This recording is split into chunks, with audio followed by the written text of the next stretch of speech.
Welcome to Expats on Air. Today, we got a special guest, Aaron Diaz. He's an artist, rapper, lives down in Jakarta. Is it Jakarta? Do I got that wrong? You're in Jakarta. No, you got it right. All right. So, Aaron, you could probably do a better job introducing yourself. So why don't you tell the audience about yourself? Oh, yeah, of course. Yeah, my name, my rap name is Diaz. It's my last name, but, kind of rolls off with the tongue, and everybody called me that. They're like, yo Diaz. So that's what I stuck with. So yeah, I'm a music writer. Specifically, the genre is strictly rap. And yeah, I've just been out here in Asia for the past 3 to 4 years, just trying to network with as many rap heads as possible. All right, man. So you used to live in China, is that correct? No, I was, yeah. But then the epidemic happened and situations happened, so a lot of foreigners just ended up murking from the country. So yeah, now I'm here in Indonesia, and yeah, just trying to make it happen out here. Networking with a few artists out here, but also, doing some side hustles, but that's about it, man. Just surviving. Cool. All right, so hip-hop in China, hip-hop in Indonesia. We talked a little bit about this just over email. I sent some questions your way, and I thought it was kind of interesting, the perspective you had on China versus Indonesia in terms of rap. Could you get into that a little bit? Yeah. So, well, first, let me start off by saying I'm not sure if it's the quarantine that changed my experience. So once quarantine is over, somebody else's experience might be different. But just from my experience while I was here, the Indonesians is cool. They got their own individual lifestyle out here. And the rap is very old school. They got the old school and the new school. But it's a correlation of both the new school and old school. But out here, the rap scene isn't very commercialized. And it's cool, so it's not as popular as it would be in Northern Asia. So yeah, but the artists out here, they're still grinding. They still got this studio. They still making music, putting in work. So it's still all good. Yeah, because we had Tone on a previous episode, and you guys are buddies, yeah? Mm-hmm. Yeah, so Tone got into like rap of China, so we talked about this on the show, and just rap really, or hip hop in general, really blew up in China rather recently. I mean, there was a scene there for a while. I mean, I remember in like the late 2000s, I went to like some hip hop shows in Shanghai that were like local scene. It wasn't like an international act who was in town, but there was like a real scene in China, and before that, like Japan had a pretty big scene in the 90s even, and then it kind of moves into places like Indonesia in a different fashion. Do you know when hip hop like really like made a mark in Indonesia? I think it made a mark there. I say about I don't know, because there's people out here that are diehard old school rap fans. So I think it also hit here in the 90s, but they just didn't give it a big platform or they don't promote DIAZ. What's your purpose? Hold it enough out here, like because out here they're more to the locals than they are with the foreigners. So most times here you'll see more of the locals doing the shows, which I could understand why, because okay, yeah, they got to speak the language, and when they're spitting on the mic, if I'm spitting on the mic in English, they don't understand what's your focus. So they fuck with the beat and they fuck with the vibe, but when they got their own locals on the show speak rapping in Indonesian, I sense from when I saw it, they had like a very, very strong feeling toward, you know, the energy that he was doing when he was rapping on the mic. So I'm feeling what he's talking about, you see? And that goes again to, like, you know, people knowing, okay, the lyrics matter in hip hop, and they always have most of the time. But the new school kind of gravitates, because it's out here too, the new school and the old school. The new school gravitates more toward the melodic, multi-verse. It's cool, you know. But multi-verse genre artists, so they do their thing, but they do more smaller venues from what I noticed. But yeah, the venues here aren't as big as they are in North Asia. But Bali may be different. Bali, I'm not sure about. I think it's all in the aspect. It's put South Asia has hip hop, but it's not as big or prevalent as it would be up north. I think because they lean toward more of the romantic music and the urbanized. We don't be talking for right. I can assume just from my experience out here in South Asia. So. Yeah, Bali. I mean, it has a whole nightlife scene that's centered around tourism. You know, it's kind of a unique. And they just opened it up. They just opened up Bali to anybody. Anybody around the world can come back to it. I'd like to go back. Yeah. I'm man. in Texas right now. I like to go there. The weather's not so bad here right now, but I get these killer allergies. Fortunately, I'm better. Maryland, right? Dude, there was probably like 3-4 episodes where my nose was completely stuffed, and I'm just like, oh, hello, just like super nasally voice, ridiculous. I feel better now. I've been taking some special like natural remedies, some kind of natural allergy solution. Yeah, potion. Man, that cold is something I do not miss. Those winter seasons are not something I miss. My homie from Atlanta, he just also moved up north, I think in Ohio. He just showed me like a picture of just all the snow he's got to shovel. He's like, man, I can't stand this shit. I'm like, yo, man, that's what happened when you go up north, you know? Yeah. So you're from Rochester, New York, and that's not like New York City cold. That's upstate New York cold. That's like deep snow cold. Much colder. Much back in the 90s, it used to be like 3 to 5 feet of snow back in the 90s. But nowadays it got a little easier, get back. How about when you're going to school in the morning, like waking up early, getting on the bus? Was it dark, like dark and snowy in the wintertime? In the wintertime,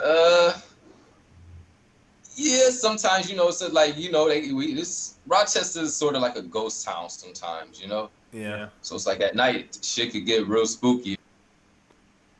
Parts, you might just pull up somewhere outside. It's like 20 motherfuckers outside, and you're like, oh, snap, I'm in the wrong spot right here. Let me turn back around, But certain spots in Rochester is good, and, it's much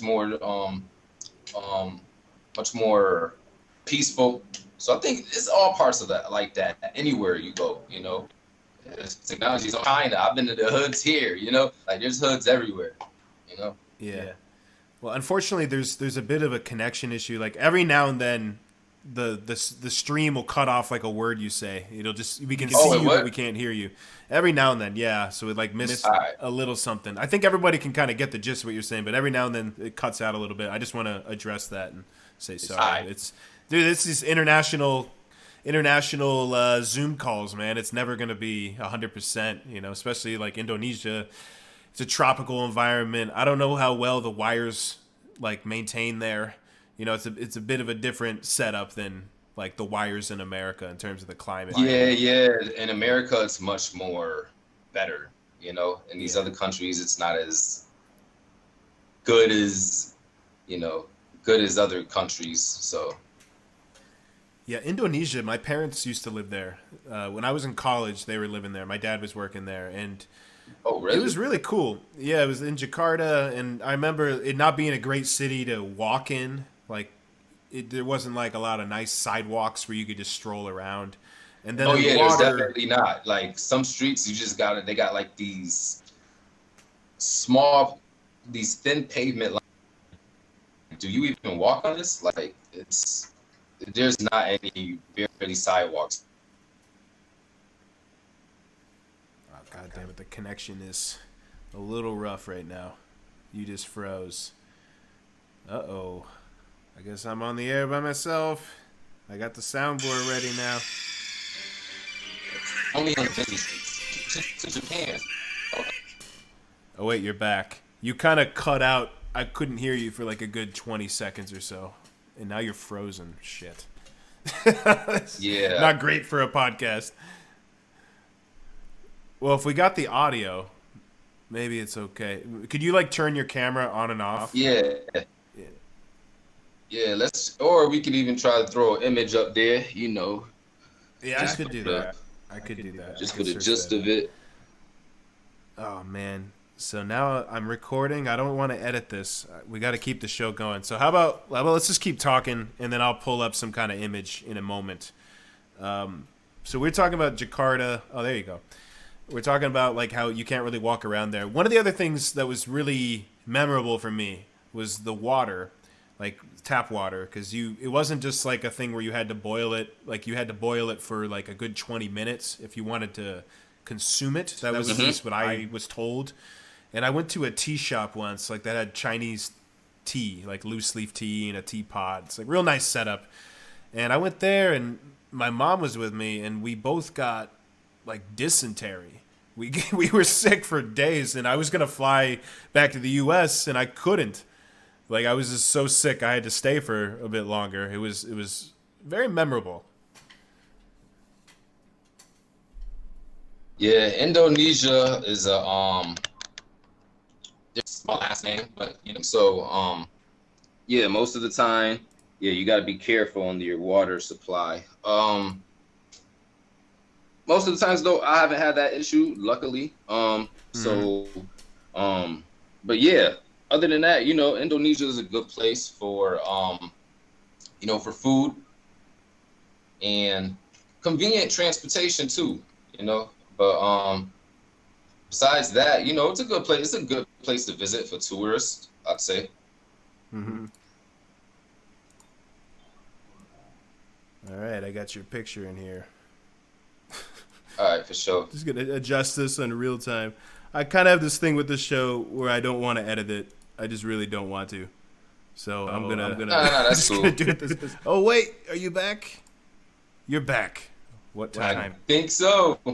All right, and I feel really bad. I wasn't even doing nothing. I'm just chilling. You see, yeah, it's the connections here. You know, Indonesia, man. They're not the most. Yeah. They don't got the most reliable. It's just international streams tech. You know, international connectivity. Very unfortunate. Yeah. So did you have any crazy stories with like getting sick over in Indonesia? Nah, I haven't gotten sick. Oh, you're very lucky. Yeah. A few other people have told me though, like, that this one guy said, "Oh no, I'm a vegetarian." I said, "Why?" He was like, "Oh yeah, I've got food poisoning here before, so I just don't trust the food." I'm like, "Oh snap!" But I never, you know, I've tried a lot of street food out here, and I've never, you know. That's good. Like in Shanghai, I knew those types. Do you remember like Element Fresh in some of those restaurants over there? Do you know what I'm talking about? Element Fresh. Wait, where did you live in China?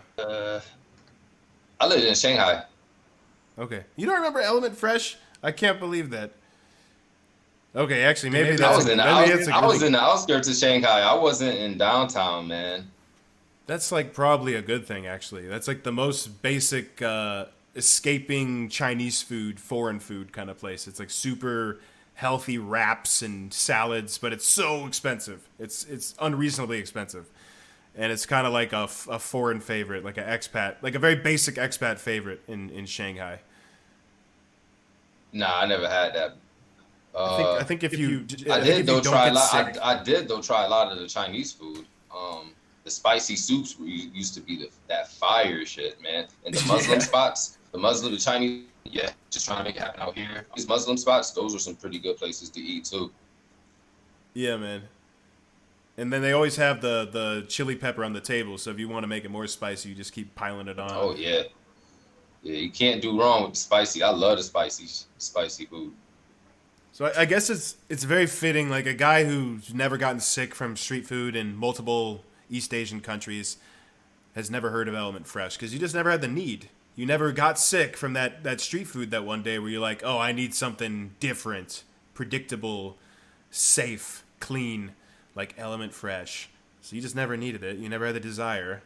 So you never heard of it. Sometime in the future, I could try it because I'm trying to think, like, Element Fresh. What is he talking about? Element Fresh. Like, What about Wagas? but You ever hear about Wagas? Wagas? Yeah. Oh my God, you don't know Wagas either. That's incredible. You lived in Shanghai. I don't know either of these. Yeah, I don't remember that, bro. Well, anybody who's like never been Was in it Shanghai. only downtown? Yeah, I mean maybe. See, yeah, that's the in, thing. like, I wasn't downtown. which suburb were you in? I was in what do they call it? Fengshan. In Fengshan, they got their own little districts of they don't really have too many international places out there, but it's a lot of shopping malls, and they got, you know, the regular commercial fast foods like the McDonald's and the Burger Kings, and they had a few spots where it's just like, oh, okay, this is like sheep and spaghetti and pasta or some other Italian restaurants, but So yeah, that's about like it. really far south in Shanghai, right? Nah, not far. Like probably like an hour away from downtown. Yep. So I got it up on the screen here, Fengshan. Yeah, this doesn't look like Shanghai. This is definitely like its own little place. But yeah, it's in the municipality of Shanghai. But if you tell people, hey, I live in Shanghai, Fengshan's a little different, yeah. Yeah, but if you going downtown every week, does it just like, okay, yeah, I'm going downtown, you know? Well, how did you play that? Did you stay the night in like kind of downtown, or did you like head back in the morning? Like, what was the routine for? Oh yeah, I was heading back in the downtown? morning. Me and the homies, because it was me and a few other people. They just like, all right, yeah, we going downtown. I'm like, oh, all right, bet. So then we go downtown, go to 3 different venues. Probably won't get back to Fengshan till like 4 or 5 in the morning, man. All right, I'm gonna ask you a really stupid question. Mm-hmm. You just said bet. I hear a lot of people say that now. I feel like a really old man asking a guy, "What's the slang word people are using? Oh, the What slang. is it, and how long You know, has that man, been we around?" from the States, so it's like we always got the slang wherever we go. It's very old school. They got the bet is like, oh, okay. You know, that's like, oh, we're about to go to the bowling alley. I bet I'll be there at 4 o'clock. Have you been using this word your whole life, or is this like something you used in like maybe the past couple years, or how You know, did that go? it's a correlation. I don't know. I'm an 80s baby, so I've been around a lot of slang. So, you know, I've been using these words since like the 90s, man. Merc, I think this all is. that. I've been using Merc since I was 9 years old. Oh yeah, yeah, Merc Merc, is that's definitely one Merc. I've heard. I've heard from the '90s, at least just from music, you know, like somebody getting murked, and I always hear that in like rap. But Nah, see, bet, now I feel like I'm only just starting to hear people say it. I mean, I think I've just it's one of those things where I probably heard it a million times and I'd never even noticed until recently. my city we use it different. We said we brought the Merc over there to the bar. So, yeah, I don't know. I've heard that since the early 2000s. Okay. But I don't know about anybody else. That's just when I've heard it. So yeah, slang. A lot of people got to catch on to the slang. You know, like sometimes we used to say "son" a lot. It's not as popular as it would be, and we kind of reduced it now. Like, yo, son, you bugging, son. You know, but it's not used as much now. So Did it got picked up by too many fraternity brothers who started using it just all the time, and then these things kind of lose their value. Some of the slang, it's like, all right, too many people are saying it now. We gotta find Oh a new yeah, I word. missed my first. I had a roommate. I had a roommate back in college who was in a fraternity, and I guess the rest of the fraternity got mad at him because he was taking all of the what do they call it? The jugs of liquor that had like the mixed. The jungle juice. Yes, he was taking all the Yeah. jungle juice, and he was just keeping it all for himself, and then he was just taking all of the shared money from what they put into their whatever. And he was telling me all this. He was like, "Yeah, so they kicked me out for." I'm like, "Oh man, you're a bad man, man." Damn, getting kicked out of a frat. My school didn't have frats. But, you know, just thinking about college, that's this time in your life where you're thinking about the future, you're thinking about what you're going to do next. And you obviously at one point chose to go to Asia. So how did that happen? What clicked for you to actually fly over there and do something in Asia? Oh yeah, for sure. I was studying. Well, I always had an interest in the Asian culture, rap wise. So back in like high school, I'd say a few months after I graduated high school, I'd watch a lot of the Asian like rap videos. I try to find them and research them on YouTube, but I could never distinguish which. Like I saw like a lot of Asians rapping in rap videos, but I'm like, what?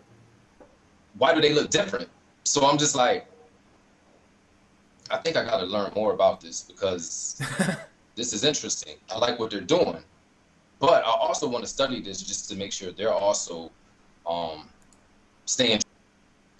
I think you know. So Staying what? I decided to go to staying true to themselves. You know, like Okay. not watering it down. You know. Gotcha. So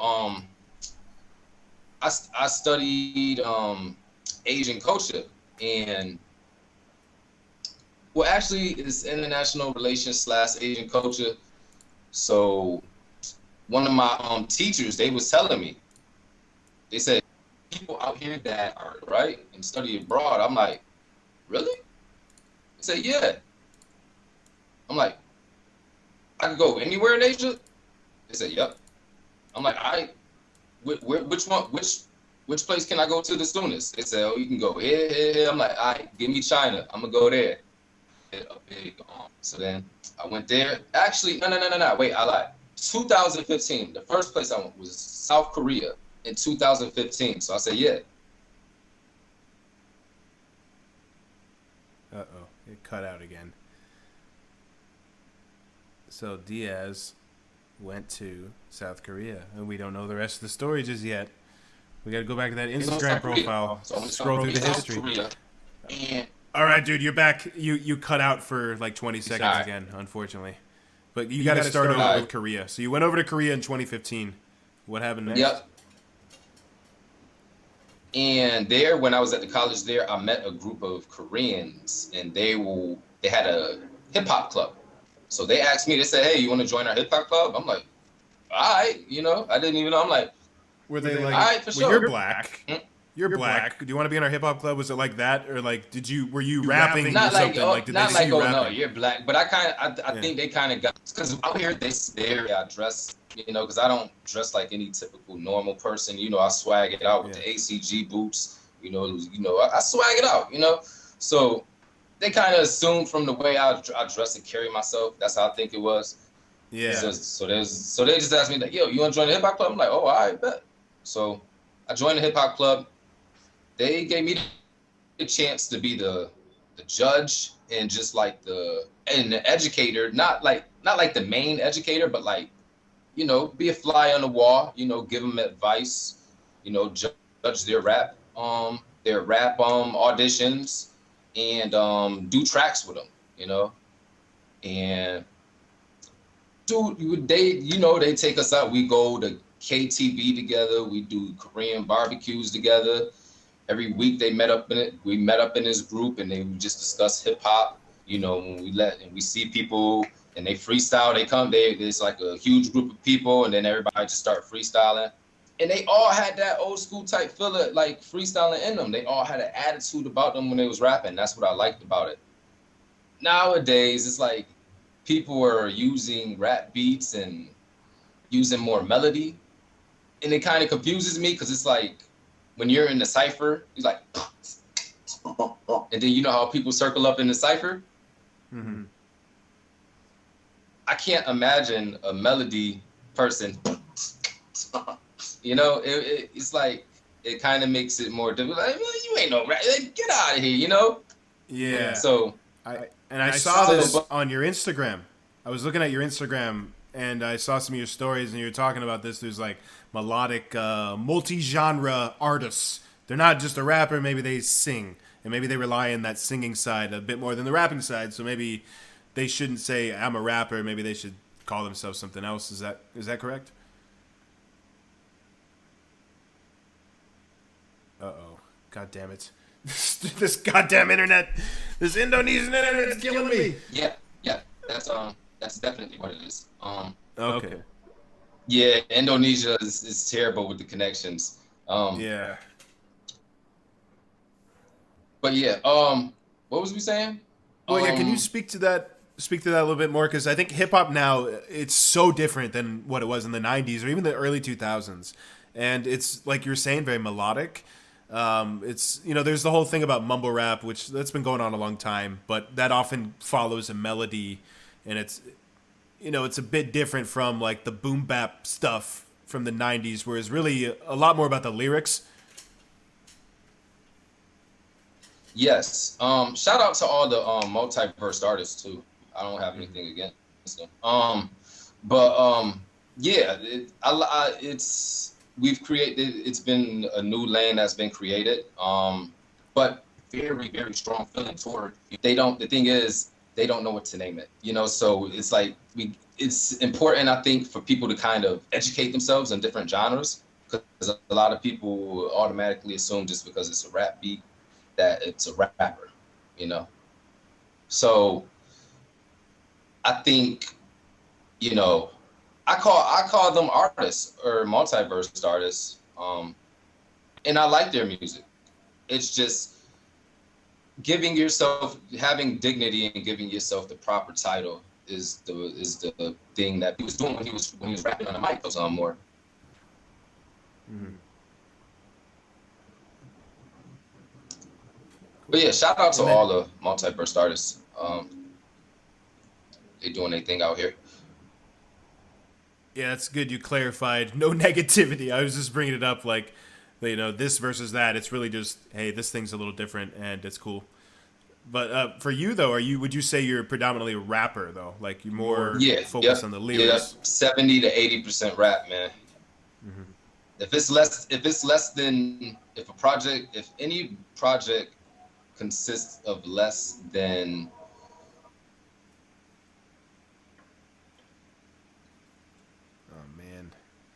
the internet crapped out. This is gonna be the theme of the episode.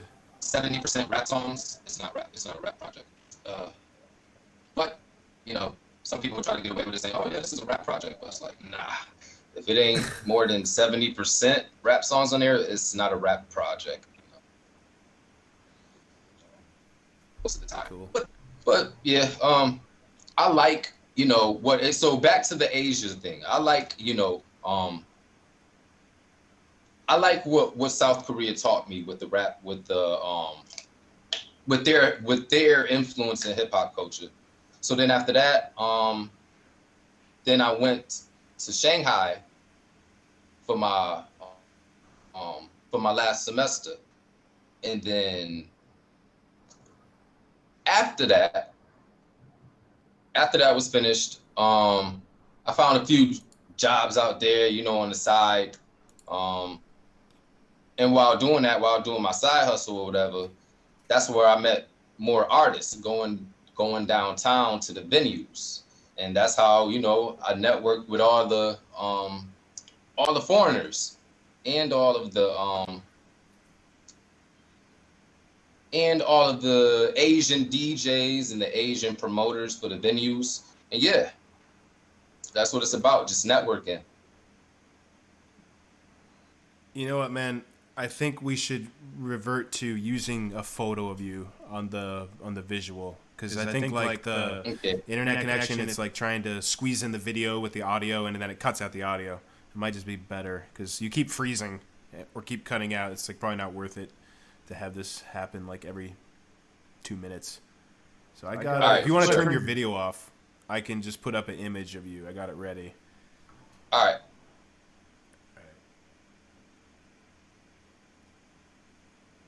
And that should solve the connection issue at least.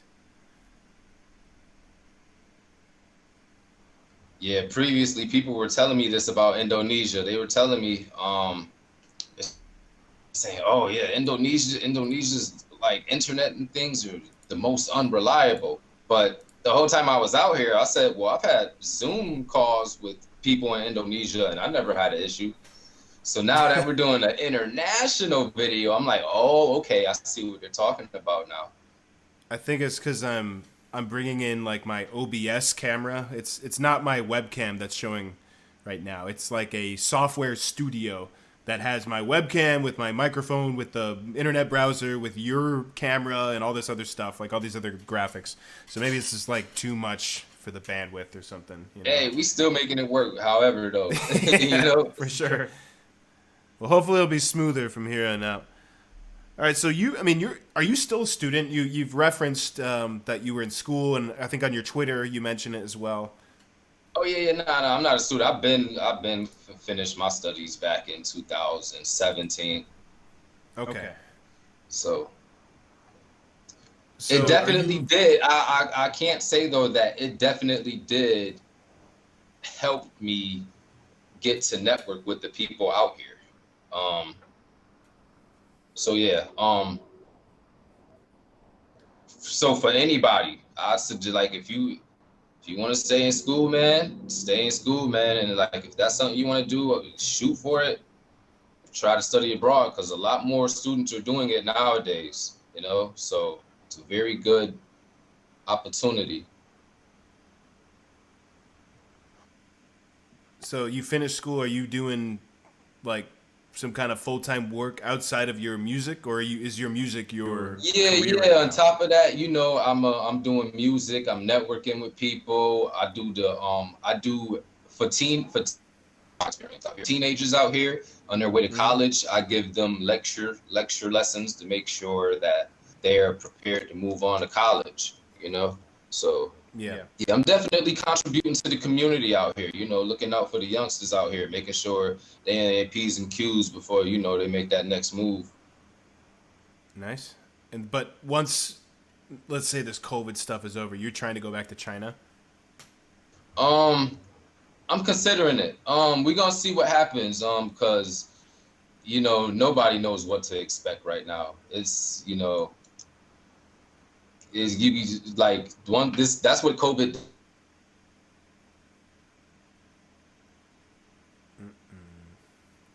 Uh-oh. Okay, looks like the video solution wasn't the master solution. Anything, you know, just on any move, if you know, if anything can happen, you know. Yeah, sorry, it cut out again a little bit, but we caught you there at the end. Sorry, man. This is like a real tech failure tonight. I hate when this stuff happens. But hey, so Asia though, Indonesia, China, you've definitely been involved in the music industry. Have you been able to do shows in other countries? South Korea as well. Yeah. I've done shows and I've done like 3 to 4 shows in China, and I've done a show in Indonesia. But one thing I can say is it's much more. I'm not sure because if it's just because of quarantine, but from my experience in Indonesia, it's much more of a challenge to get a spot, you know, especially with the DJs because they have a particular.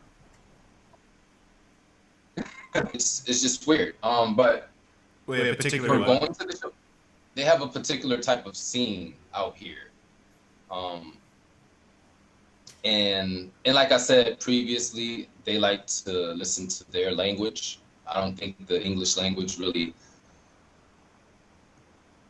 is prevalent to them, but yeah, I may be wrong. I'm just speaking from my experience. I do not miss those winter seasons. But yeah, the shows out in China are dope. Like the energy is there, the crowd is there, everybody's hype, everybody has a good time, everybody just has fun. Have you heard anything about the scene in Bangkok? Because I haven't heard anything about it. I'd be curious to know. Yeah, there's a rap scene there. There's one artist out there, I forgot his name. It was an artist that Tone also knows too. I forgot his name. Shout out to him. What is his name? Bad D Z. He's a multiverse artist out there. He's doing shows out there right now in Bangkok. So shout out to him. Bad DZ? Is that what you said? Or like Band DZ. I forgot the kid's name. He's from Russia. I don't think he's internationally known like that, but he's a pretty good local artist. He's from Russia. I think he's from I can't remember if he's from Russia or where he's from, but yeah, he's a very cool guy. He's there right now in Bangkok, doing his thing. So shout out to him. Yeah, Batman DZ. That's his name. Batman DZ. Yep. So, but yeah, I've heard the hip hop scene in Bangkok is okay. It's much better than, from what I've heard, it's much better than Malaysia, Indonesia, and parts are down here. That's it. Oh, and Philippines. So yeah. Hong Kong, the hip hop scene. I've met a few local rappers in Hong Kong. The hip hop scene out there is dead, but people still rap in the streets. That's the cool thing. So they try to keep hip hop alive by rapping in the street, just doing random freestyle battles on any street. So I found that pretty cool. So yeah, and Malaysia, the hip hop scene, it isn't there that much. They're sort of like Indonesia at the same time. They lean more towards the love aspect, like they like the R&B more and the the good happy music, Now, both of those countries, they're like majority Muslim. Does that play any? In your opinion, does that play a role in the popularity of the music? I think it does, because a lot of the artists were telling me that. They said it's an 80% Muslim country, and hip hop isn't very popularized here just because of the Muslim religion. But knowing me, I kind of in one time told them there's a lot of Muslim rappers in the States. Yeah. So I'm like, that shouldn't stop anything. But they said, yeah, but here the politician is very old school, so they don't really see things from the new school, from the new generation's perspective. So I kind of understood it at that point. I'm like, oh, okay, I see. I guess, yeah, if you take mainstream hip hop from the past 20 years, and I'm talking like music video, stuff that's on BET and MTV, for the past 20 years, it's not very Muslim friendly. There's a lot of skin, there's a lot of drinking alcohol and other things that don't really abide by the teachings of Islam. Now, I could see that playing a role, even if there were like a ton of like really hardcore Nation of Islam or just Muslim rappers in general. These kind of guys who maybe have a very strong moral message according to the religion, at least. Like, that's probably not going to persuade the officials in Indonesia. Like, there's this one guy that was popular in the early 90s or something, and he doesn't represent the whole music industry as of late. Of course, yep. It's about who has the bigger influence, who's ever on the radio. It's like, okay, this is the person. But then it's like, okay, in Indonesia, they say, okay, this person is on the radio. Maybe this person isn't good or whatever, so we're not going to give it that much airplay. Who are some of those Muslim rappers? That's kind of, Who are some of those like Muslim American ones? From the 90s. Beanie Siegel, he's a Muslim rapper. Freeway is a Muslim rapper. Gilly the Kid is a Muslim rapper. There's a lot of Muslim rappers. Okay. Most Def was a Muslim rapper. Lupe Fiat, much more peaceful. A lot of Muslim rappers. Like people don't really, but they don't really display themselves as that in the, so like unless you really know an artist, you won't know, that, oh, I didn't know that person was Muslim. Oh, so So they're not preachy. yeah, yeah.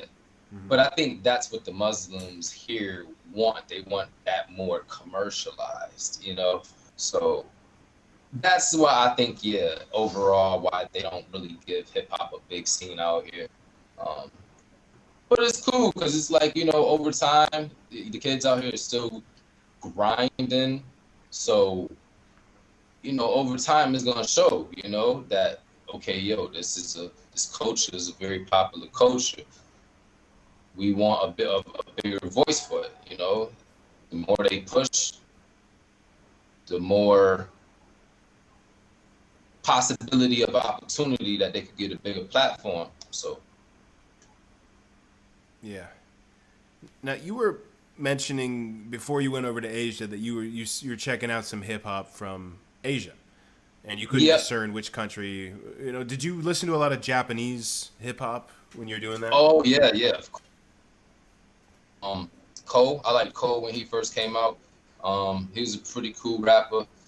Um, and what was the other rapper name? My boy put me onto. Oh, Jin Dog from Hybrid in Osaka. So yeah, I was listening to those rappers. I'm like, oh yeah, these dudes is going in. The flow is there, the attitude is there. Some countries it's not as good. So yeah, that kind of interests Yeah. me too. So yeah, and then once I came out here in Asia, then I became more familiar with, okay, these are Indonesians, these are Japanese, these are Chinese rappers, these are, because Yeah. where I come from, we all just called them like, oh, that person's Chinese. Even if it was like, if the Asian dude was melanated, they'd be like, oh, that dude is Chinese. Anybody with guys, they automatically assume they're Chinese. That's how it is in my hometown. Did you But just it's like drop the C now, word? Did you just drop the you C word? said, Oh, I thought you said something. Okay, sorry. I thought you said something else. Yeah, I mean, I know what you're talking about, man. I was in middle school in it's called, Michigan. they call, like in our hometown, they'll call any Asian person Chinese. And I'm Yeah. just like, I can't keep doing this. I'm like, I got to learn more about the Asian culture. You feel me? Yeah, for sure. I mean, I remember I went to middle school in Michigan, and I went to public school, and I remember, and I had lived in Taiwan before that, so I was like a kid who lived in Oh, yeah, Taiwan, and then I exactly. went to Michigan. Like some streets, you just got So, to, uh-huh. so like, yeah, people. I mean, they don't. First off, they didn't give a shit that I lived in Taiwan. They're like, okay, cool. I don't even know where Taiwan is. Second, they didn't know many things about Asian countries and discerning between the various Yeah. ethnicities and cultures and Taiwan's all that. pretty So cool, too. Shout out to Taiwan. yeah.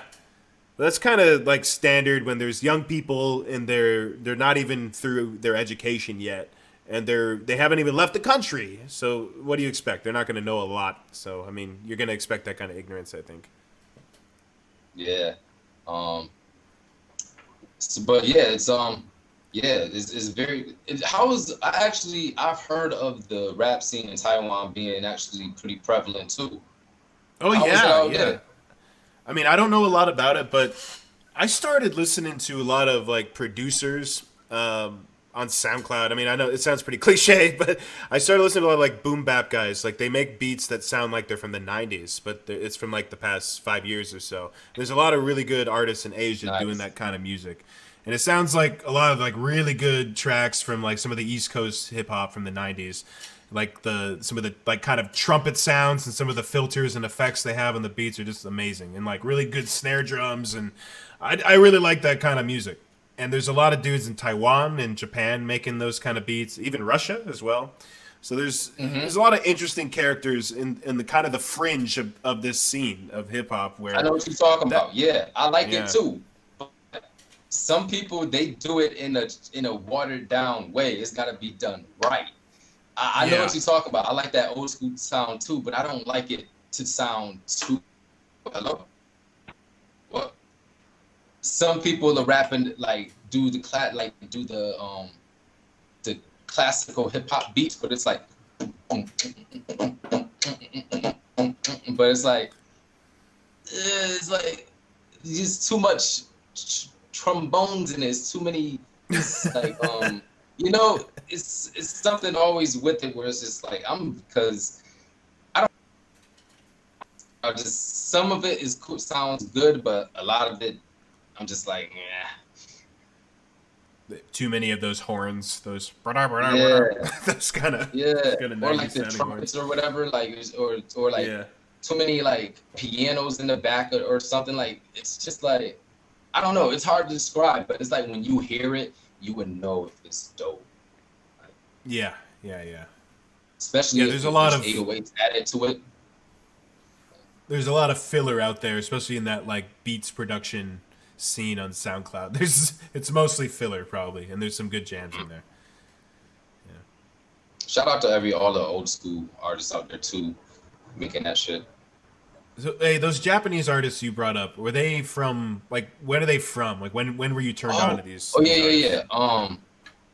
yeah. Or we can even try to throw an image up there. You know, Tokyo. Yeah, I never met either I of those should. guys though, but I did meet when I was in Tokyo. I did meet my homie Yuki, aka Judo. UKI. Um, you can look up Yuki too. Oh, wait, Yuki's pretty Yuki. cool. YUKI, Wait, Yuki what? aka Judo, aka AKA Judo.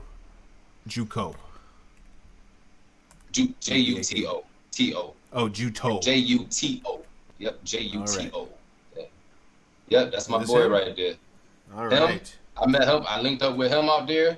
We did a little freestyle session.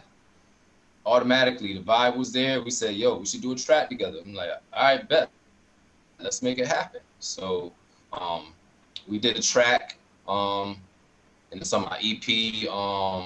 Which one? What's next too? And when we first put out this EP, it got #1 in Japan. The song, Anywhere, Anytime.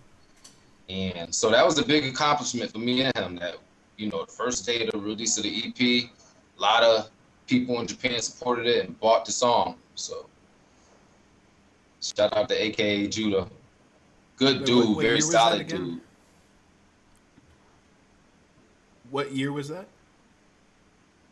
That we put this out in 2017. But I All took right. it off of all streaming platforms, and now I'm personally giving these songs to people. Nice. Cool. Have you done any collaborative work in Indonesia with artists there? Yep, with my I got something in the woodworks coming out this summer. I got a song with my boy from out here. It's called Channeling. It's gonna be out soon. I'm gonna actually send you it. I'm gonna send you a sample of it so you can take All right. Sounds a good. listen to it. You let me know. You let me know what you think. I'm gonna send that to you later though. Yeah, for sure. Yeah, we don't want to go through the process on the air right now. Yeah. So All right, yeah, well, I definitely been doing that, and I got a few collaborative. I got on my mixtape on that fifth. What's next? I got a joint on there with a Chinese artist. So I got songs collaborating with Chinese, South Korean, Japanese, and Indonesians. So Nice. And I'm just kind of scrolling through your Instagram now, looking at stuff. This is the mixtape, or is it album? yeah, this is the album. What's next too? I'm actually What's gonna be next giving to? this out to people All right. directly through their email. I took that off of all the streaming platforms. Everything else though is on all streaming platforms. All the other albums are all out on iTunes, Spotify, but Spotify. this. All right, so search Diaz on Spotify, iTunes, SoundCloud. Are you on SoundCloud as well? Yep, I'm on SoundCloud too. My first EP on there. My mixtape Missionary Code is on there. And yeah, so far I've put out 5 projects.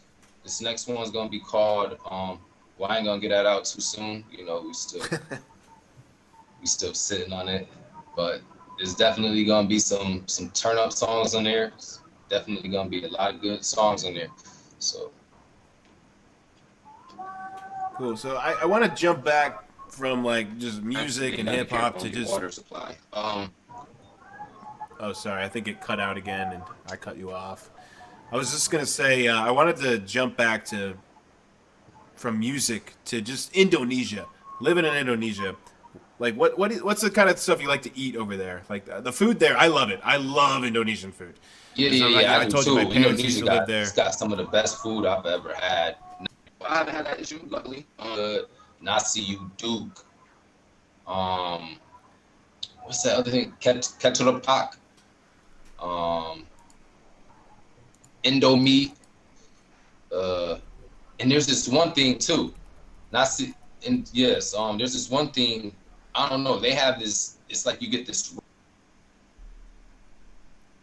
pepper on top of it, and the pepper just makes the shit so spicy. Like Indonesia definitely has some of the spiciest food I've ever eaten. Yeah, I got one of those like little pickle salads that they give you as like a side dish in Indonesia. It's like some carrots and radishes and little green chili in there, and it looks kind of harmless. It looks like a little banana pepper. I'm like, oh, I've eaten Nah, Papa and then you eat John's. it, and I've it's eaten just Papa like, John's. I yo, can handle that. Yeah, and it kills you. You're like dead yeah, for 30 minutes. yeah. But the food here is good. It's some of the best food I've ever had in Asia, hands down. Um, Dude, I feel bad for vegetarians in Indonesia because beef rendang, that's that's my favorite dish. It's like one of my favorite dishes, period. Like just of all food. Beef rendang is awesome. That's one of those like famous Indonesian dishes. oh yeah. Yeah, that's Yeah, good this too. one. And it's got the little brown sauce on it. Yeah, I've Yeah. had that. I just had that today actually. It's pretty good. You gotta watch it though, cause some of them is spicy and some of them ain't. So you gotta tell them Yeah. like bahasa. Oh no bahasa. Bahasa means spicy. So um, Yeah, I don't I learned like maybe one word. Two words of what is it, Bahasa? That's the language, right? Bahasa Indonesia. yeah, yeah. Like there's bagus, right? That means That's cool. good. I think so. Not nasi Bagus. duke. I forgot. There's a way to say. What? There's another word. I think no is nga. Ng. Like it's like nga. It's like naga. Naga. Nga. Oh, sounds like the Nga. N word. Nga. Yeah, yeah. So I'm just like, what? And it's like, yeah, that's how we say no. I'm like, oh, okay. So And I'm I just thought telling only you, China that's had the that. connection to Indonesia, man. But Indonesians also got an interesting accent. When they speak English, they use like a grrr, like when they talk. So that's how you can Okay. tell some of them are Indonesian. Shout out to the Muslims too on the intercom. Do you hear that? I hear that. I know exactly what that is. That's the prayer Yeah, call, right? they do that. Yes, they do that all the time throughout the day, every day. Five Yeah, times a day. there's literally mosque on every single corner. Yeah, my parents when they lived there, they were right next to a mosque. Their house, big, nice, really beautiful house in the middle of the city. Hmm. Had walls and shit around it.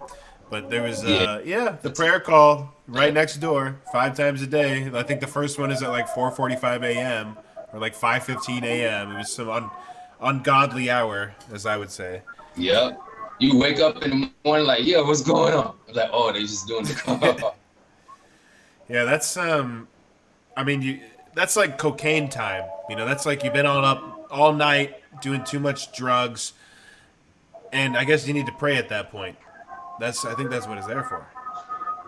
Yeah, you just saying, Just and then you playing. just like, oh, okay, wait, time to make the prayer, time to make my salat. Time to make amends. I don't know. I think I just have. You got to be careful with being a little too jokey about Islam. They get a little touchy sometimes. I think so. I got to be careful, especially during the prayer call. Yeah, God, it's so loud. and they It's they so get loud. touchy if you forget their names too. Very like they get very angry if you don't remember their names. Oh, You really? know what I mean? I'm like, yo, I'm difficult as shit with names. And So it's like, I know that there's the obvious joke here because isn't Muhammad the most common name in the world? Like, see, it's not that hard to remember Muhammad, right? But yeah, obviously yeah, there's oh other yeah, a names lot of them. than Yeah, a lot that. of them names are Muhammad. But then some of them would be like, oh, no, don't call him Muhammad, call him George. I'm like, but his first name says Muhammad. He's like, no, but just call him George. I'm like, oh, okay, all right. Oh, okay. So yeah, here before, so I just don't trust. Good Lord, it's so Gazelle loud. is a very prevalent name out here too. What's that? Yeah, it's very loud. Yeah, it's like getting louder and louder. But I think this is good content. I think this really takes you to Indonesia right now. Yeah, man. It's a good place, man. Transportation is reliable. I never get scooter to pick you up anywhere that you are. Scooters are pretty cheap to get around the corners. About like $1 to go like 4 or 5 miles by scooter. So, yeah, reliable transportation, convenient transportation. People out here. Well, I guess since you've been there, it's been COVID, right? So you haven't really got to experience the nightlife in the normal sense before COVID, right? Right. I was here. I got here in the beginning, like of last year when things started popping off, but they weren't. Other than Shanghai, we've heard of COVID. So then a few places was open. So I went to a couple clubs here, but not enough, not as many as other places. But yeah, definitely COVID did play a big role in doing that. But still can't, it still didn't stop, from networking, with the artists out here. Yeah. I went to some clubs in Jakarta when my parents lived there. And I've noticed like some of the DJs were playing hip hop, but it wasn't just like your normal. This was probably like the mid 2000s when I guess it was like Chris Brown was popular. It was like 2007 or something. And this guy was playing a bunch of 90s G-funk music. It was like, and it wasn't like the standard Dr. Dre songs. It was like, do you know that song? I don't want to dream about getting paid. Do you know that one? The G-funk.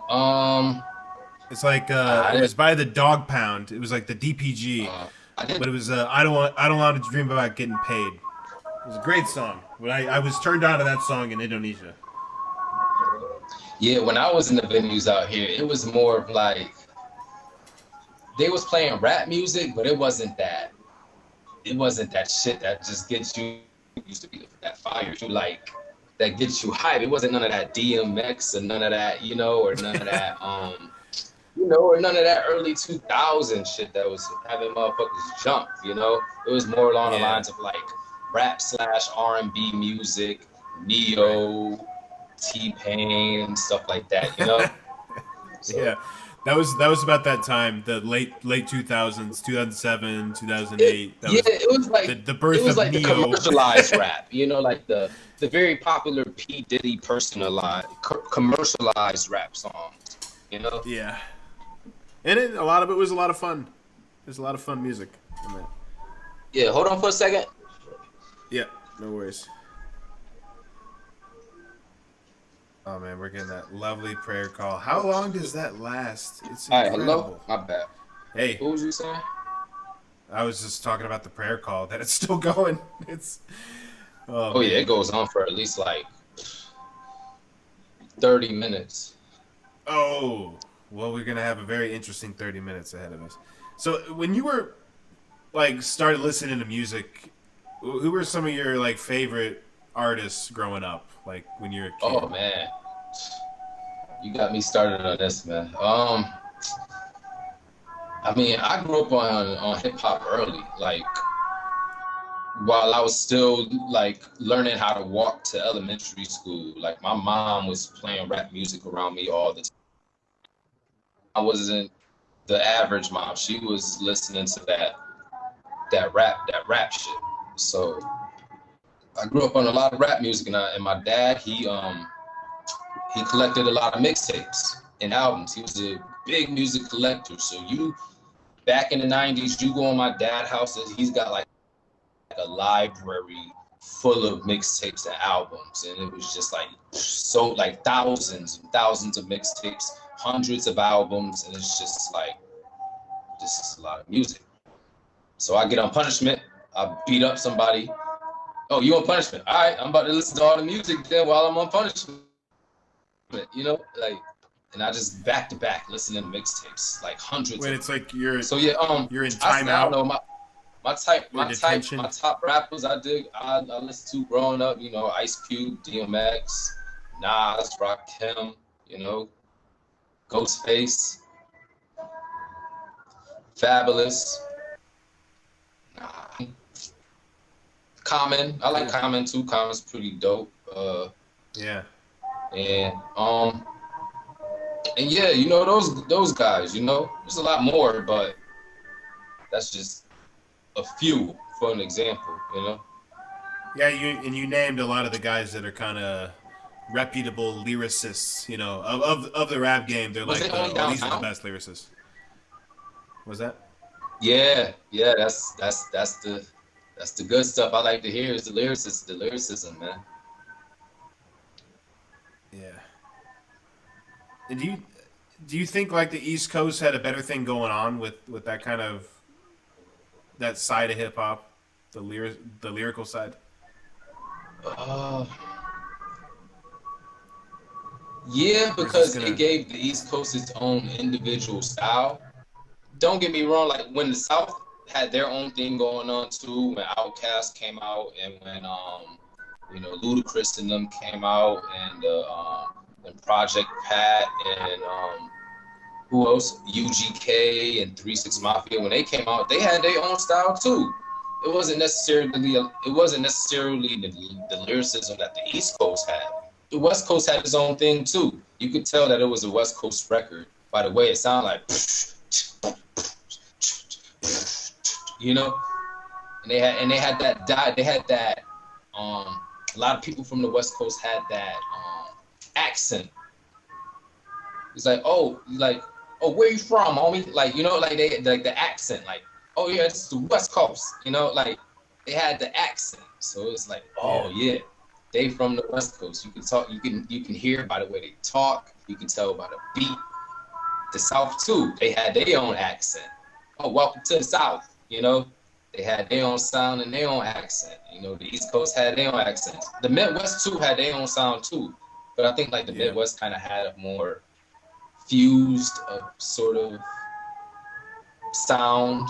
McDonald's and the Burger Kings, but and then later in the new generation, you know, people started taking the South. You hear more people from the East Coast sounding like they from the South. So yeah. I know what you're talking about. And then too in the '90s, like that G-funk sound was just so popular, and it's like a West Coast thing. But I mean, I'm living in Texas now. Mm-hmm. I love listening to '90s Texas hip hop, and a lot of it's very G-funk influence. You know. Mm-hmm. Yeah. The G-funk sound is definite. The G-funk has always been fused into the hip hop music. That's the thing you gotta love about rap, and that's what I hold reputable about a rapper. If I meet a rapper and he can rap off of any beat, it could be an R&B beat, it could be a pop beat, it could be an electronic beat. If you can rap off of any beat, you are a good rapper.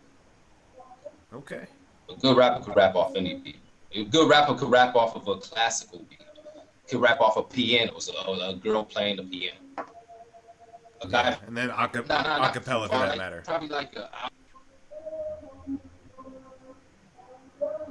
Or like a prayer call in Indonesia. That might be disrespectful. That might be disrespectful. But we do have to hear it. It's not really our choice right now. Yeah. So what time is it there right now? It's about like it's the afternoon here. It's definitely the afternoon here. It's 12:20 p.m. Right. Yep, it's 12:20 p.m. I mean, yeah, 12. It's 12:20 p.m. here. What is going on over there? It sounds like screaming now. Are they slaughtering an animal? Dude, that was the other thing I really like had a strong memory of in Indonesia. We're right next to that mosque, and then there's that time of year when they do like a lot of slaughtering of goats, Oh and yeah, that they that got was yeah. that I was was pretty here for wild. that. I know what you're talking about. Yeah. What they do is they get the sheep, they put a bunch of them on the back of a truck. I forgot what holiday it was, but they get like a bunch. They get a bunch. So we got this on the regular markets too. You could buy a goat for $100, That's all right. like literally. Yeah, like that's how much it costs. I was like, yo, how much for this goat? He said, I'll get to you for $100. I'm like, nah, I can't bring that. It's like, Keep a pet. but like, You have yeah, a they're you definitely kind of need a cheap, yard for that. yeah. So yeah, every year they get a bunch of them, kill a bunch of them off, and just eat all the meat. Have a big extravaganza, mix the goat meat with the rice, get a big ass plate, put the go downtown, the rice in there, put the goat meat on there, and put some tomatoes around it. They just go ham. So Yeah, I don't blame them. goat's quite good. I like goat. I'm Yeah. a fan. I like the goat cheese too. The in China, how they made the yangro and they barbecued it, that was pretty good. They do the Oh, same the thing out here Xinjiang though. They get guys. the shish kebabs and barbecue them. You're talking about the Xinjiang dudes, right? Yep. All right. Oop, roast. I just put roast lamb. Okay, roast lamb. There we go. Yeah, dude. You ever Yeah, get that right in there. China? Do you ever get the whole roast lamb? You ever do that? Like Nah, this like one right here. I got the second picture in the middle, Yeah. the lower picture in the morning, man. Oh, this one right here. Okay. I'm on the grill on the bottom, on the second row. Yeah, Yeah, that. those are pretty nice. But yeah, definitely, yeah. So yeah, that's what they do. They also, yeah, they sell a lot of cattle out here. So yeah, and like I said, everything out here is super cheap. Um, there's no way you Now, can't survive out here. People like you can get a big platter of rice and vegetables for $1, like $1 and some change, and you full for the whole day. So yeah, the dollar now here is much. stop me. One Stop million, me if I'm one getting too. million rupee, 1 million rupee is the highest dollar here, and Oh, the that bill. equates to $70. And A million rupees. yeah, 1 million rupee Indonesia.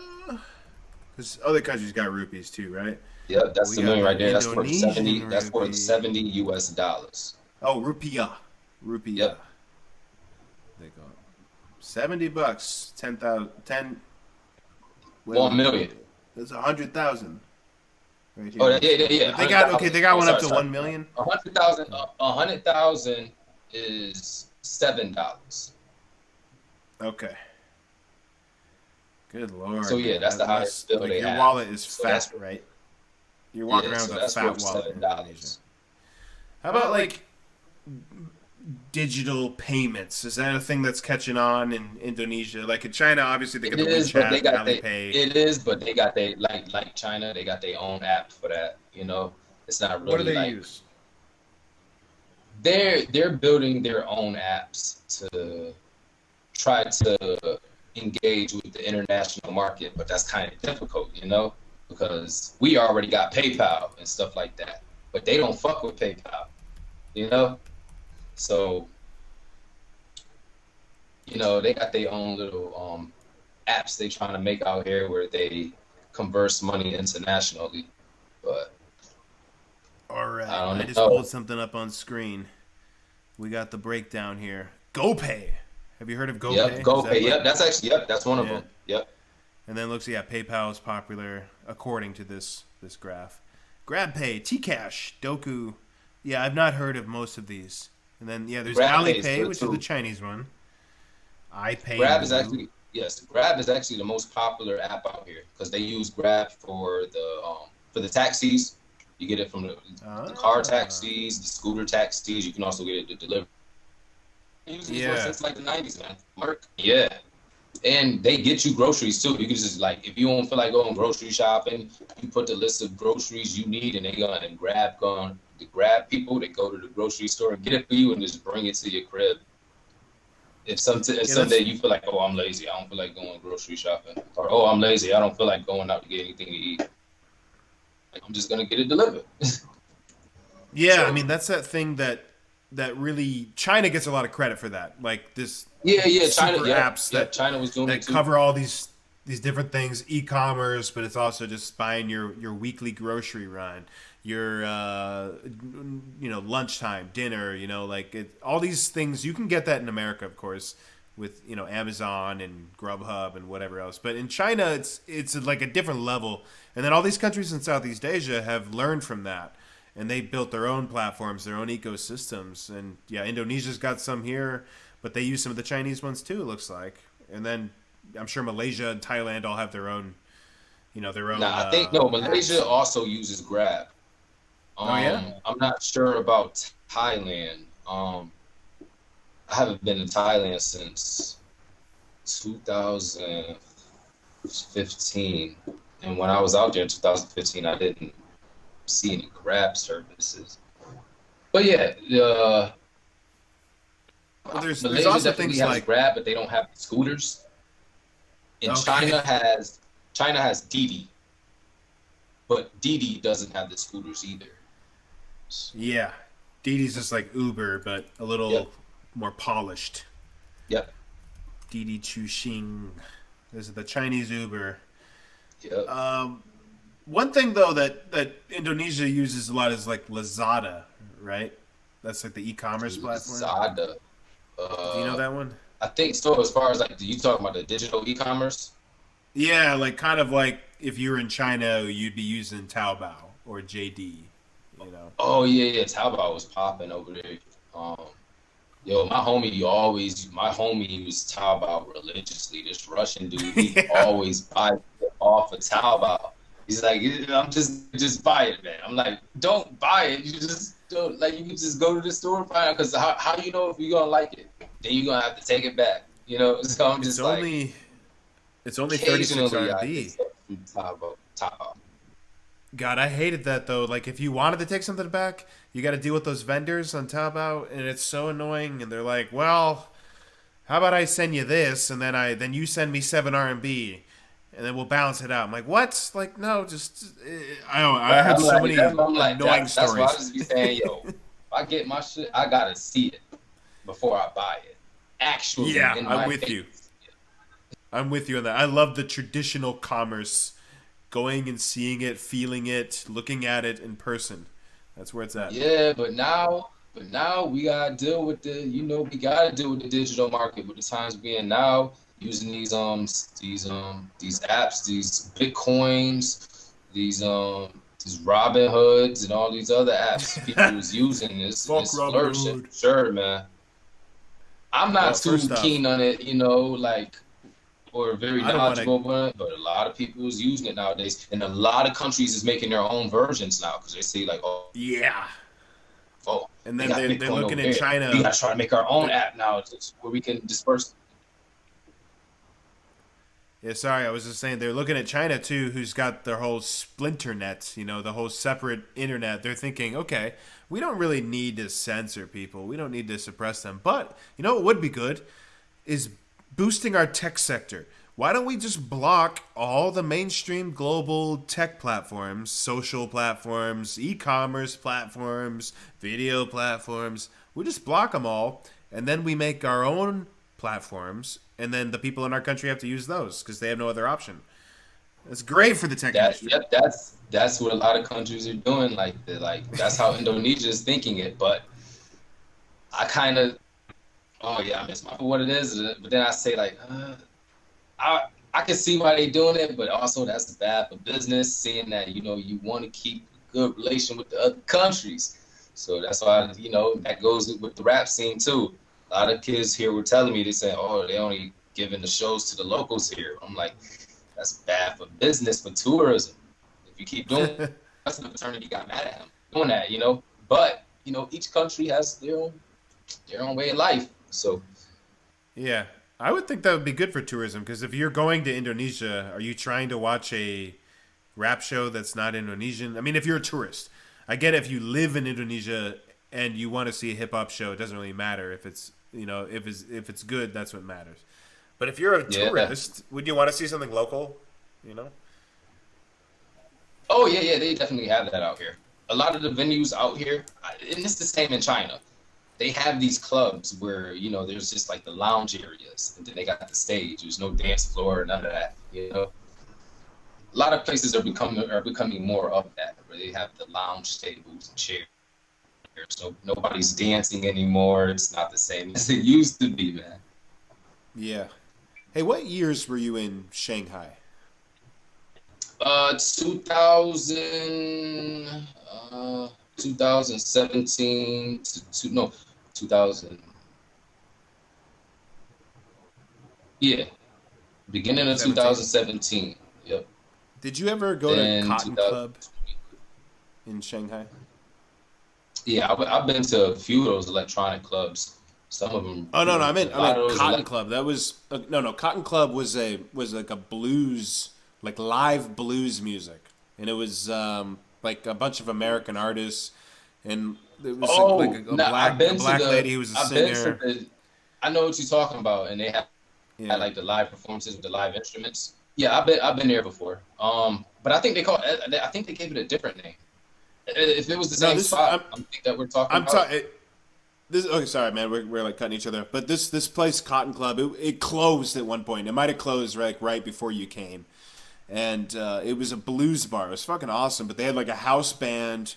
It was a bunch of American artists playing blues and rock and like some of it was a little jazzy, but it's mostly just like really good blues music. Are you And talking you about just like couldn't. downtown Shanghai when you go downstairs in the middle of that big place? I forgot the It name. was in Like, the French concession. It was like yeah, the Huai French concession where Road you and go down Fuxing and there's Road. like a lot of venues or a lot of restaurants. No, it was like on an old street. I think what you're talking about is Jay Z Club, right? Yeah, yeah, I've been there. Yeah. And I Okay. heard some Yeah, I jazz think. music there. Yeah, I think those Cotton Club guys they played at Jay Z after it closed. Their bar Hmm. closed, but then they started having to, outs go to the outside, go to they were outsourced from the other clubs. Oh, okay. Now I definitely went there, and the feeling was definitely there. The jazz vibe was definitely there. The live instruments is just Do they have loud. anything like that in Hmm? Indonesia? Do they have anything like that in Indonesia, And like blues or Asian culture, jazz rap wise. live? So I actually, when I was in South Korea, I was actually going to the jazz spots and listening to jazz music. I like jazz sometimes.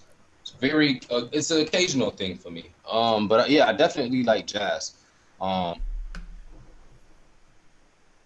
yeah, Koreans are good at playing jazz music too.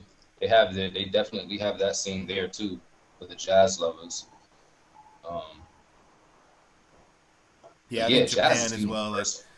Like those Blue Note clubs, they got into Japan and Korea pretty early. I think it's cool, man. I love how music it connects so many people. Like there's all this music that comes from America that's like largely like a black thing, like blues or hip hop or Mhm. a lot of the But early I rock can't and roll. distinguish.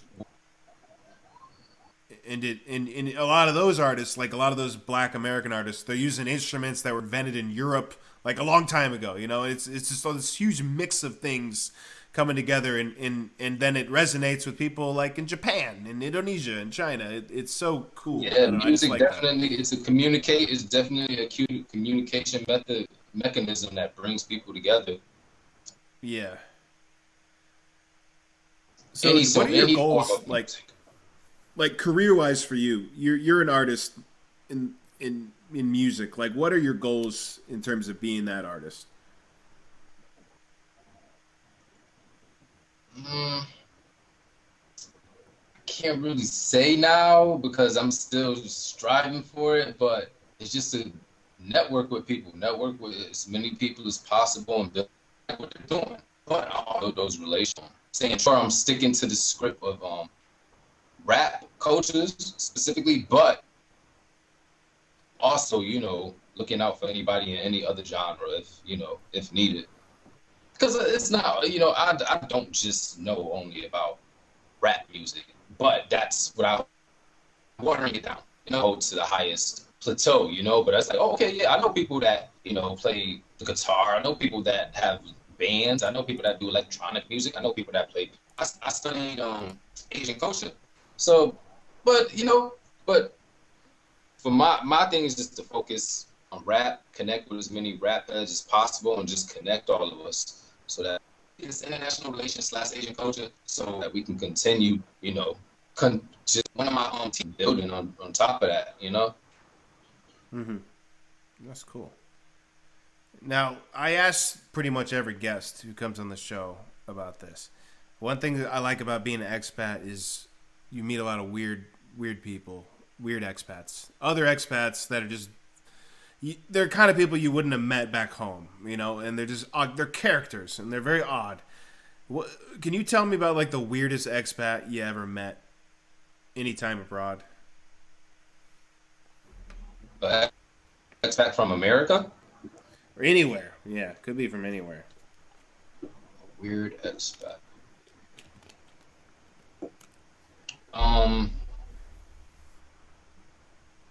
I didn't. It was only like a 1 day thing where I met this expat. It was on a boat party, and on this boat party, this guy, he was just telling me that he owned this company. I forgot what type of company it was, and I was just like, "Oh, okay, that's cool. That's cool."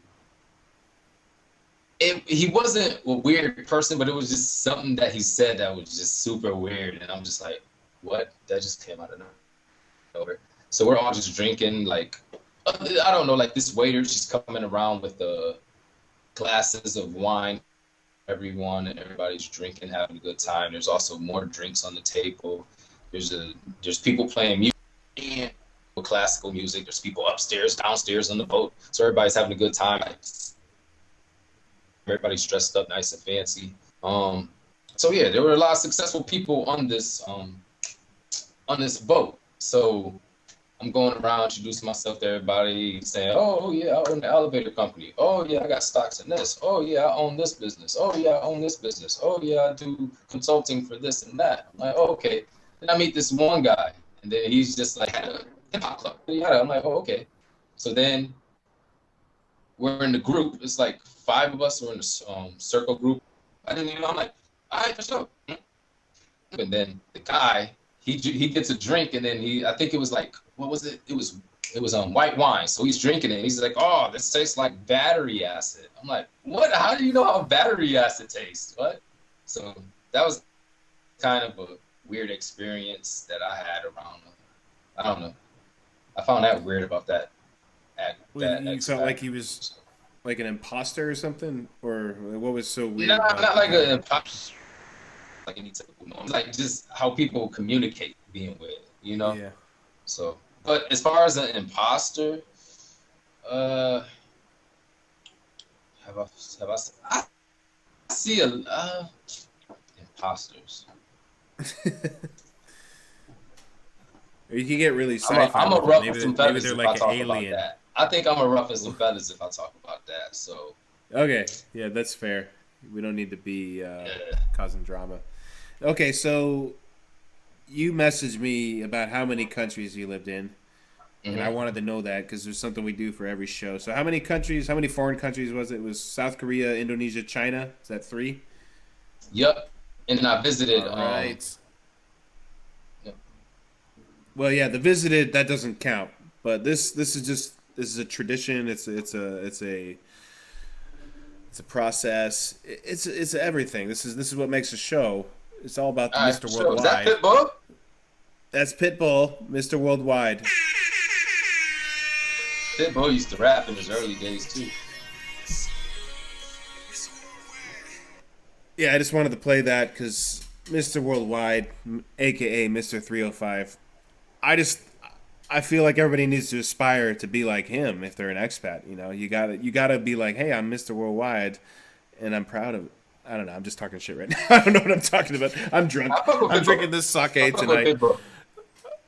But hey, Pitbull, you got the stock on. have you, dude? Have you seen that video recently? He's got a video where he's talking about like how people are overreacting to COVID, and that they need to like, I don't know, not be brainwashed and stuff. Which I don't necessarily disagree with, but it's controversial for a person like him to say that. I would say that, like a mainstream media figure to say that, it's a bit dangerous career wise to say stuff like that. Yeah, Have you seen that?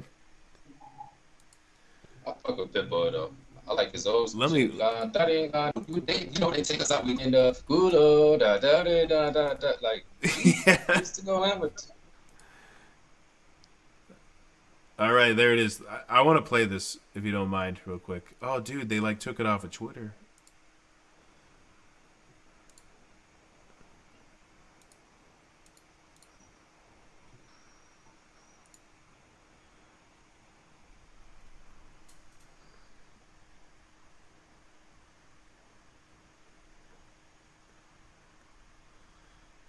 All right, actually, I don't want to play this because it'll probably get my channel banned or something. Like Yeah, YouTube yeah. I doesn't was like about to people. say that. I'm gonna definitely tune God. into that though later. Yeah, check that out later. Yeah, Yeah. I think he's right. I think he's right too. A lot of people are, I think, overreacting to it, but Mm. it has stopped. It has allegedly people are saying people have passed away from it, and that's why they Oh, have of to course. create Yeah, these yeah. No, I vaccines. mean it's a disease. It's real. I mean the flu Yeah, is real. We don't react this way to the it's like flu. when you're in a cipher, like, yep, right. So it's just like I don't get why it's such a why Well, I mean it is imagine it a is business deadlier wise, it's for like certain okay, everything got demographics. shut down. Yeah, I mean but it's certain deadlier for demographics certain for the certain older, demographics. Yeah. yeah, Yeah. Yeah, but I think like we've learned so much, and now that the vaccines have been rolled out, I feel like okay, guys, let's calm down. Let's get back to normal. Let's treat this like we treat the flu. We have flu shots for people who feel like they need to be protected. You know, we don't need to wear a goddamn mask everywhere anymore, do we? Like, really? Like, are we gonna do this for the rest of our lives? Like, come on, it's never going exactly, away. It's good. It's here. It's like the flu now. It's with us. It's one. It's our partner now. exactly. Yeah. Yeah, but I agree with Pitbull to a certain extent. You know, Yeah. it is. Well, stay safe, everyone. That's how Stay safe. that's yeah, And I want to definitely. change the topic because I think I might. I don't want to get banned or shadow banned. Like they might do that on YouTube at least. It's not like I'm getting like millions of views anyway, but still, I don't want to hurt my chances. Well, okay, so I talked about weirdest expats with you that you met. You met a guy who, yeah, I think it was Talk hard about for talk about for you something to like. tasting like battery acid or whatever. I think But you must have felt something when you're with this guy that you can't communicate in the words because like okay, saying something tastes like battery acid, not a normal thing to say. right, If it tasted bad, you know, I could just see somebody saying that as a joke, but you must have there must have been a vibe when you said it that made you feel something, I and was just that's like, what yo, made that's him the the most weirdest. random, most weirdest thing I've ever heard someone say. So I'm That's, like, what were you drinking when you were younger? So well, I it don't know, might but literally have been battery acid. I mean, that might just have been it. yeah, You know. yeah. Yeah, like, There is, but like there's like a couple of people out here, few dick riders, I don't. That's the one thing yeah. I don't like is like when people supporting people. Some people dick ride, like they shut, like I don't know what to name it, So it's like by dick riding is like they support something they know they don't like. So it's like, yo, why support that if you know you don't like it? Are you just trying to be nice? But it's like that's if it's something that you're not into, that's dick riding. So they're You trying know? to turn their taste in music into their LinkedIn strategy. It's like a networking opportunity to like something and to show appreciation for it. Is that the dick riding you're talking about? Yeah, but there comes to an extent when it's overdoing. I call them artists or multi-verse artists. On a person's shoulder, you're doing all angles, the camera angles around the guy, and you're just doing that because like you're around somebody just for the giving yourself having just dick riding. Like I don't do the dick riding. I'm not gonna support something that I'm not gonna listen to. And I feel like that's dick riding if I'm supporting something that my homies that's on my feed going, this motherfucker know he don't listen to that shit. Why is he supporting that shit? Like that, you know? That's when motherfuckers know shit is skeptical. Like, nah, he don't usually be doing that shit. Like, it's like a dick riding, you know? But yeah, that's the only thing I don't like about, you know, some people, what people do. But yeah, besides that, you know, that's the only type of characters, you know, I don't really, you know. And besides that, I'm not gonna say the expat that isn't like I'm not gonna say his name, but I'm just gonna give the characteristics of it, like fake jewelry. I don't rock fake jewelry, but I see why people do.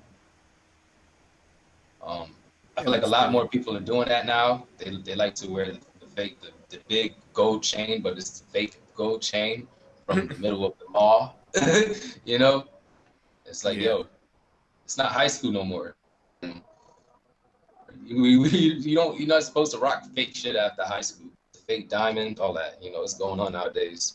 It's like, man, if you can't afford that's it, very just true, man. buy silver. Just So I was an expat kid in the early 2000s. I was in Tokyo. I went to high school, and I went to China after I graduated, like the week after we graduated. Could take a little trip to Shanghai. This is in 2004. It was a much different place back then.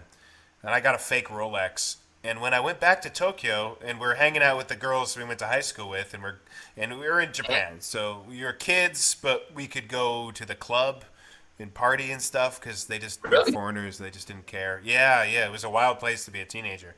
Like, some kids were doing it younger, but when I was like 16, I was going to like nightclubs and drinking and dancing. wow.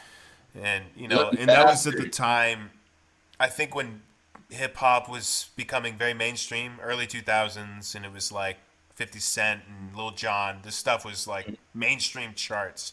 And then the girls started dancing dirtier because that was what they were being shown. I mean, that was in the music videos. You get like a Nelly video. There's a lot of grinding and scantily clad people rubbing up against each other. So that was going on when we were in high school. So that watch got me a lot of nice grinding when I was in high school. It worked back then, but I don't think it would work now. I don't think anybody would give a shit. It won't work now. I'm like a bald it won't work now because if you see a person with a Rolex, all right, take me to your crib. This what? The crib don't match the Rolex though. So that can't be you know, that's all I'm saying, you know? Yeah. Like, he's got like a Honda Civic or something, you know. The car doesn't quite match the watch. Yeah. Jobs out there. Had the jewelry match your lifestyle. That's all I'm saying. And a lot of people, you could tell that it's fake if you look deeper within the lens and you see, he capping. He fronting, he boosting, like, you know, like stuff like that, you know. So, yeah. But I don't blame anybody for doing it. A lot of people, some people have used the logic of, faking it till you make it actually works. I'm like, okay, you keep doing that, fella. Keep doing that, my dude. I'm gonna be over here, you know. Yeah, I like the status. Yeah, I like the status of where hip hop culture is going to right now. Some people saying it's the most popular genre in the world. I disagree. Multiverse genres, music, and pop music is the most popular music. Yeah, but it's about networking music. But a lot of that's very hip hop adjacent now, you could say. So that's why maybe people would say that. They're mixing, where they're fusing the hip hop with the pop and the R&B. Yeah, the music industry is so weird, though. I mean, it's all rigged, right? Isn't like the stuff that's like top 10 or whatever, it's manufactured to get to that place, right? I mean, Yep, yep. right? Um, I think a lot of people are buying their way into those billboards with with the companies that's backing them, like they're supposed to do, of course. Um, but for us independent artists, it's a lot more difficult. But yeah, previously people were telling me this about, you know, it's good. It's good to be signed. I mean, would I sign? Would I sign to a label? I don't know. It's a tough decision. It depends on the situation. But I don't say, oh yeah, Indonesia's like see myself signing to anything no time soon because you know I'm most unreliable. But the whole time I was out here by myself in all these places, networking with everyone face to face. So that's enough for me, you know. Um, and yeah, that just and from doing that, it's kind of giving me a bigger appreciation of the hip hop culture and seeing potential in it later in the future that it's going to continue to be a thing, to be a movement. So Cool, man. So we've been recording for more than an hour and a half. I wanted to ask you something before we go off the air. Like, once this COVID stuff is over, is there anywhere in the region where you really want to take a holiday, like a vacation? Japan or Bali. Japan? No, I want to take a vacation maybe to the Thailand beach or Bali, but to go to definitely Japan. Japan is number one. Japan is the best in Asia for any tourist listening. The best place to go. Uh-oh. Well, I have a feeling he was just going to say the best place to go is Japan. I have a feeling that's where he was From my going. experience, the best place Wait, to wait, go he's is South back. Korea. Yeah, Hong Yeah, you Kong. cut out again. So, You cut out. huh? You cut out again. You were about to And you say still the making me best hear place to however though. What go is it? is, and then it Oh, cut okay. So, off. all right. Yeah, let me say it. From my experience, the top five places to go in that order. Number 5, Bangkok. Number 4, Hong Kong. Number 3, South Korea, Seoul. Number 2, Shanghai. Number 1, Tokyo. All right. And why Tokyo is number one? It's lit. It's a lot of stuff to do there. It's for the architectural appreciation aspect. That's what you want to go there for. If you like being around like the most lit shit ever, and you like to do a lot of shit, you like to see a lot of things, do a lot of shopping, get the best out of your experience. Tokyo is it. But Yeah. for music, for rap culture, for any artist wanting to branch out to people for rap culture, from my experience, this is only mine. Everybody has a different experience. I can't say though that it definitely did. I say Tokyo has a good hip hop setting. Shanghai has a good hip hop scene, and where else? Uh, it's so has a okay hip hop scene, but yeah, definitely and Oh, cut out again. Oh my god. Indonesia. Get your internet together, guys. oh hello, Oh, sure. wait. So You're back. yeah, You're for back. the hip hop scene, places in Asia, Tokyo, Shanghai, and South Korea. Yeah, dude. That So has I, to be. I was telling you, I lived in Japan and I had the fake Rolex thing, but I was there from '99 to 2004, and there was this group called King Ghidra. Have you heard of them? Mm-mm. Yeah, they're fucking great, and they were around much longer than I moved there in '99, but they were quite popular in like the mid '90s, and they have really good music. Like I recommend anybody if you like hip hop and if you're willing to step outside the English speaking world for hip hop. King Ghidra is amazing. And there's these two dudes, Zebra, K-Dub Shine. They're the two rappers that are in that group. Yeah, Zebra is one of the guys. K-Dub Shine is the other dude. The name is King Ghidra, which is the name of a monster in Godzilla. But yeah, this is them. There's a lot more students doing it now. Oh, the thing is, there's also I remember that thing from Godzilla. There's the MF. Oh no, wait. There's the MF Doom thing. This is like MF Doom's alter ego, King Ghidra. There's another King Ghidra. Fuck, I think it's this one. Yeah, King Ghidra, Giddra, Japanese hip hop group.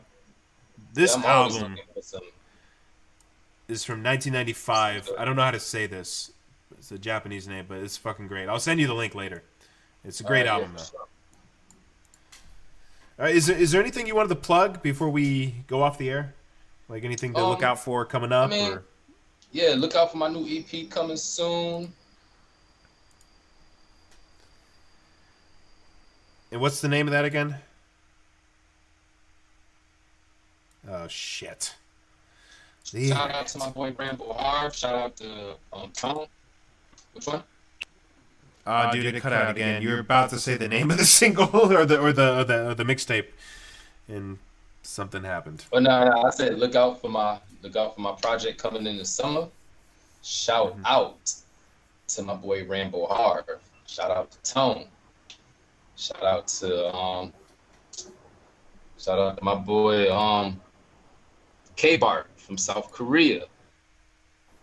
Shout out to all my little youngins rapping in Rochester. Shout out to Jay, my boy Heights, my photographer in Shanghai. Shout out to everybody else in my Rap Head group. They know who they is. If you want to join the Rap Head group, send me a message. We'll send him a message. He cut out again. And that's Diaz, but it's D1AZ _ on Instagram. Or maybe you search his name, Aaron Diaz. I'll plug you into the Rap Head group. So yeah, that's the thing we got going on socially. All right, yeah, you cut out again, but while you were cutting out, I was plugging your Instagram while you cut out, but you cut out for like a minute again, dude. And it's just internet so shit. Yeah, and I was telling people, if you want to join my Rap Head group, it's on WeChat. So if you got WeChat, just send me a DM on college, So get Instagram, WeChat. We can put you in the Rap Head group. We always communicate about anything rap related. So yeah, we always welcome other people in the group. So. But if you really want to get in touch and you don't have WeChat, check out Aaron's Instagram here, DSD1AZ_. And let me play your song while we exit out of here. So you got this song, What's Your Purpose? Is anything you want to say about this before we end the show and play this out? Yeah, man, just appreciate it, man, because lyricism is prevalent, but it ain't that prevalent. So yeah, definitely, enjoy it and have a good listen, man. All right, man. Well, Aaron, thanks for coming on. I think we can end it here. I'll play your song, but if you want to just exit out of Zoom, take care. We'll chat later.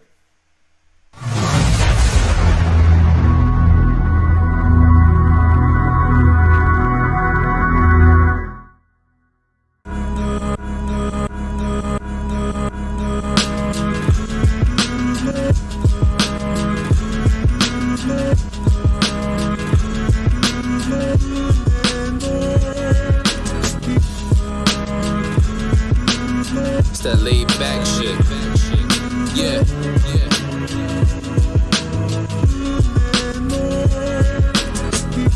Squatted a dolo, either way we mob. Somehow I landed where beautiful women wear hijabs. Seek answers of Allah to preach the constant sabotage. Seek out the tree of life before dropping the Macintosh. At the job, rap written's layered, impeccable, respectable, professional, word is profile, technical. Progression though seeing the privilege, rap vultures, lessons grow. Progression though seeing the privilege, rap culture, lessons grow.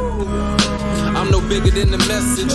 Ride out music, cruise the city, view looking precious. The essence, 8-bar corner pockets, both flex through the stretches. From the present to younger days, treacherous, living reckless. Niggas ain't shit without they homies, defending without goalies. I does this shit by my lonely for the have-nots. Mad shots, beat my adobes, illustrate the art of rap by shell, feast my pierogies. what's your purpose though? If it's only for the money, without the craft, it ain't worth it, bro. So what's your purpose for? I'ma do it with or without the shows, flipping words until it's curtains. So what's your purpose, yo? Nothing personal. I just kill it every time when the hearse is, bro. So what's your purpose, though? From the surface, grow intellect irreversible to live a versus, bro.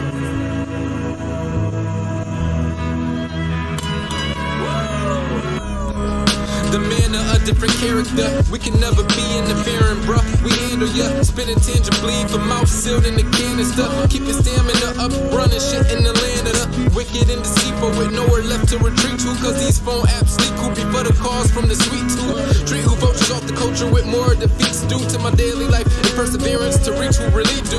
Listen and tune, off the rip like a tomb. From the stone of my city, Rock City really consume who I am from day one. Crop many from goon, the rarity. Clarity, blocks really immune. From now, where my main thing got us learning another from one merging the upper. Our life of lovers to wonder how to make it last. From the first place to the younger, leading them to navigating routes for the wheel burning rubber. What's your purpose though? If it's only for the money, without the craft, it ain't worth it, bro. So what's your purpose for? I'ma do it with or without the shows, flipping words until it's curtains. So what's your purpose, yo? Nothing personal. I just kill it every time when the hearses roll. So what's your purpose though?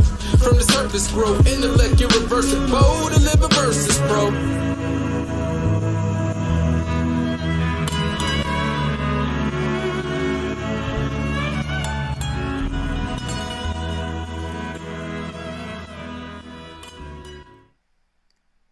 All right. Thanks for watching. Thanks for listening.